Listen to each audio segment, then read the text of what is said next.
Un ejercicio de asociación libre. Si hablamos de gatos negros, sal derramada, luna llena, espejos rotos, patas de conejo y herraduras, ¿qué se os viene a la cabeza? Pues seguramente las supersticiones, que es de lo que vamos a hablar hoy. Las supersticiones son asociaciones de eventos un tanto random, a modo de causa y efecto, pero que en realidad no hay una causa real que puedan unirlas. Pero nosotros sentimos que sí la hay y que además de alguna manera nos afecta. Y que además o nosotros podemos influir sobre ese efecto a través de ciertos rituales o artilugios que llamaremos amuletos, como es el caso de las patas de conejo, las herraduras, o incluso utensilios propios que pensemos que actúan sobre dicho efecto, como son por ejemplo las prendas de vestir de la suerte que pueden llevar algún deportista. Los amarillos pues son para el dinero, para la buena suerte, para la buena vibra. Tenemos los rojos que son para tener más amor. O también que son augurios de algo muy malo, como es por ejemplo pasar por debajo de una escalera, que se te cruce un gato negro, o ir completamente vestido de amarillo, sobre todo si vas al teatro. ¡También es de mala suerte decir eso! Hoy vamos a ver de dónde vienen estas supersticiones, y para ello las recorreremos desde 3 puntos de vista. Desde el conductual, en el que mencionaremos a nuestro amigo Skinner, el cognitivo, o forma de pensar, y otro componente que me reservaré para el final. Comencemos con el componente conductual. Como dijimos al principio, la superstición es una asociación de eventos. Se cumple el esquema de causa-efecto. Hacemos algo o pasa algo que desencadena otro suceso. Percibimos un estímulo que desencadena en nosotros una respuesta. En otras palabras, las supersticiones siguen el esquema del aprendizaje básico. De alguna manera se ha tenido que hacer esa asociación, y tenemos una propuesta desde el conductismo. En 1948, Skinner desarrolló este experimento para explicar lo que él consideraba conductas supersticiosas. En su caja de Skinner, una paloma recibiría comida en un intervalo de tiempo fijo de 15 segundos, por ejemplo, y nada más. No había más estímulos que indicaran la llegada de la comida. Solo pasaban 15 segundos y listo, a comer. En la mayoría de los casos, y al poco tiempo de comenzar estas secuencias, Skinner observaba que cuando se acercaba el momento de la comida, las palomas empezaban a hacer una serie de movimientos raros. Movimientos independientes e idiosincráticos de cada paloma. De forma casual, la paloma empezó a asociar ciertos movimientos propios con la llegada de la comida, sin que estos tuviesen nada que ver con ellos directamente, y cada vez que se acercaba el momento de la llegada de la comida, repetía estos movimientos de forma ritual. Y esto fue lo que comúnmente se ha llamado la superstición de la paloma, y este experimento se ha conocido pues con ese mismo nombre. Y así es como Skinner explica cómo podemos condicionar ciertas conductas o eventos random, siempre y cuando estos eventos no sean reforzantes o significativos.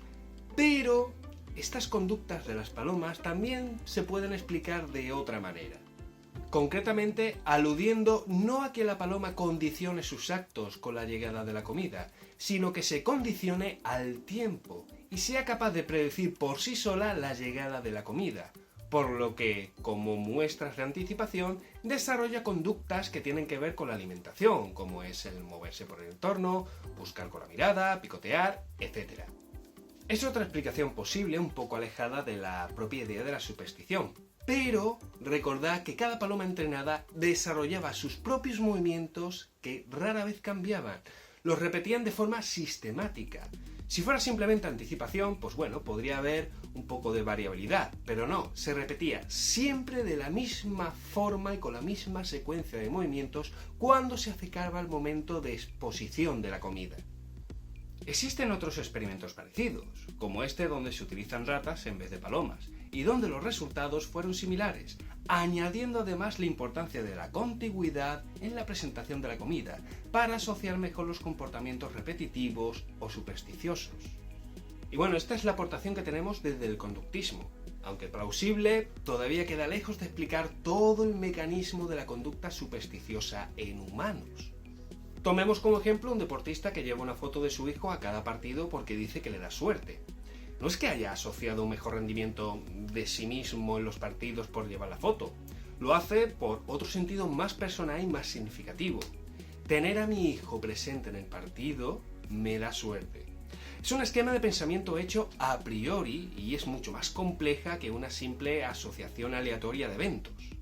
Y aquí es donde entramos en el apartado cognitivo.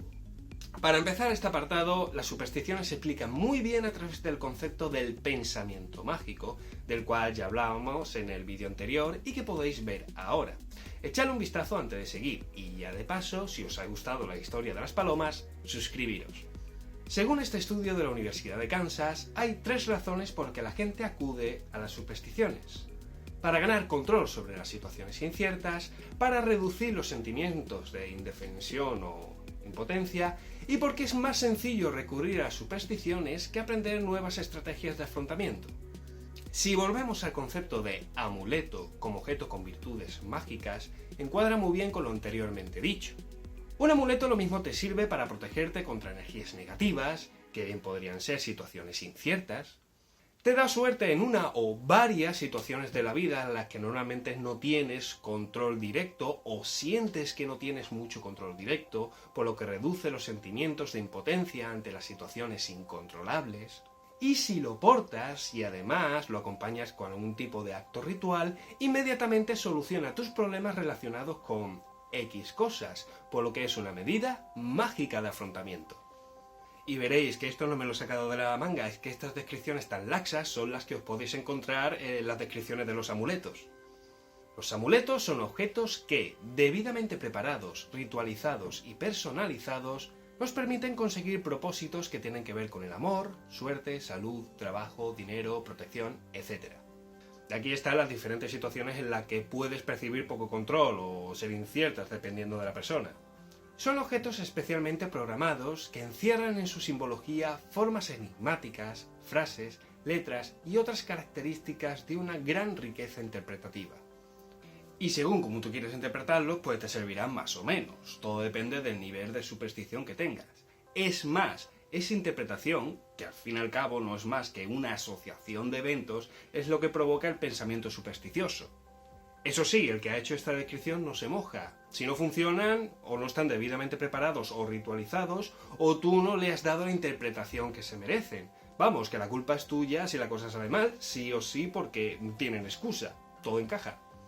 Además, las personas que suelen creer en supersticiones o creencias derivadas suelen presentar un alto locus de control externo, lo que es lo mismo, que todo lo que les ocurre es porque hay fuerzas externas a ellas que lo provocan.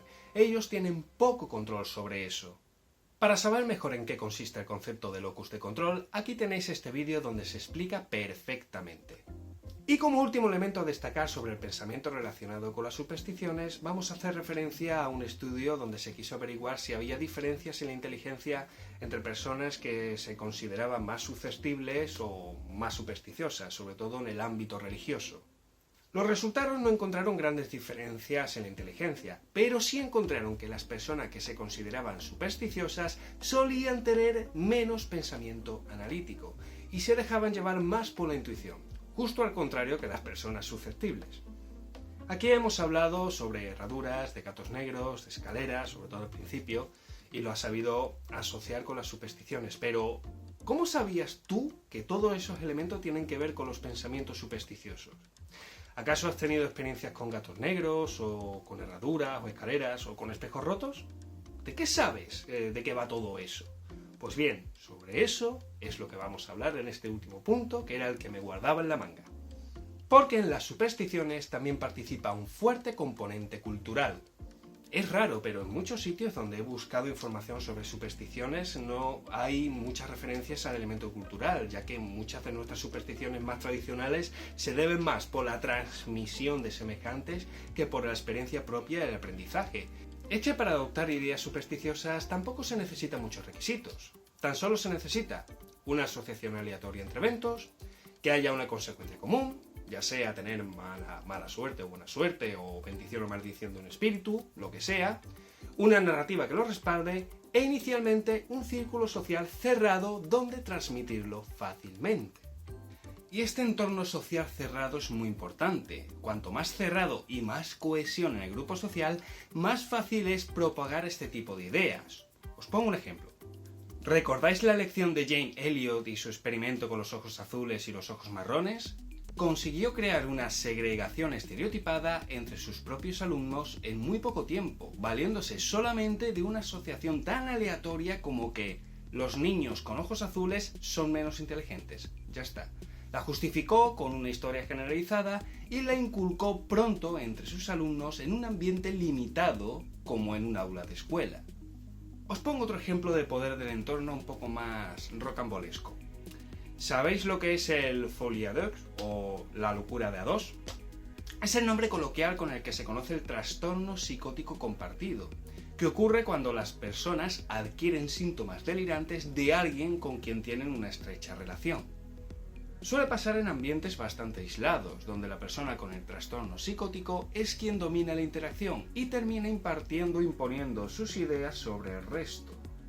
Ni que decir tiene que esto no tiene nada que ver con las ideas supersticiosas. Las ideas supersticiosas no tienen por qué ser delirantes, pero es para que os hagáis una idea de que si se puede transmitir una idea delirante y hacerla pasar como válida en alguien que no sufre ningún trastorno psicótico, imaginaos la cantidad de conceptos que consideramos tradición o normales y que provienen de antiguas asociaciones aleatorias que terminaron en superstición.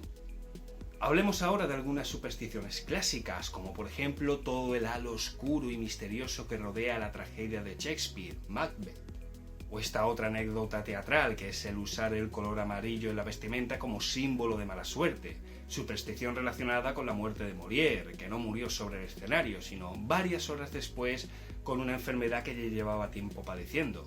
Y no, tampoco vestía de amarillo mientras representaba El enfermo imaginario, la obra con la que se le asocia su muerte.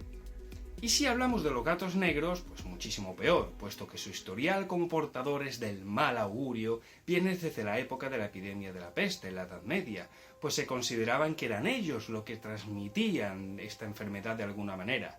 Craso error el perseguirlos, porque los responsables se acercaban más a sus presas naturales. Bueno, y como esto, pues infinidad de ejemplos más de creencias que antes se consideraban que eran verdad o que se querían evitar, pero resulta que sus orígenes pues son muy random.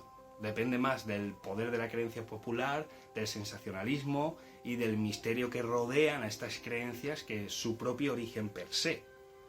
Esto mismo lo podemos trasladar a ritos antiguos y no tan antiguos, cuya finalidad es el intento de controlar alguna fuerza de la naturaleza o divina que queda fuera de nuestro alcance. Y en definitiva, las supersticiones, lo que es su finalidad, como indicábamos antes, es encontrar control donde en principio no lo hay. Yo siempre vengo aquí, lo primero es abrazar a Ángela, luego la oreja, y aquí hay una grapa, y yo toco una grapa que hay aquí. Y hasta aquí este tema de las supersticiones. Ha sido una trilogía que la verdad no me la he planteado. Tenemos las atribuciones causales, el pensamiento mágico y finalmente las supersticiones. Son 3 vídeos cuya temática casi es de lo mismo, así que ya tenéis pistas más que suficientes para saber cómo el ser humano confecciona sus mapas mentales para moverse por el territorio. Y si no pilláis la referencia, entonces que os falta ver mis vídeos. Muchas gracias a mis Patreons por seguirme semana a semana. Y si os mola mi contenido, pues podéis convertiros en mis mecenas visitando mi página de Patreon. Y si te ha gustado el vídeo, compártelo con tus amigos, suscríbete y dale al botón de la campanita para ser el primero en saber cuándo subo nuevo material. Gracias por vuestra atención y nos veremos en el siguiente tema.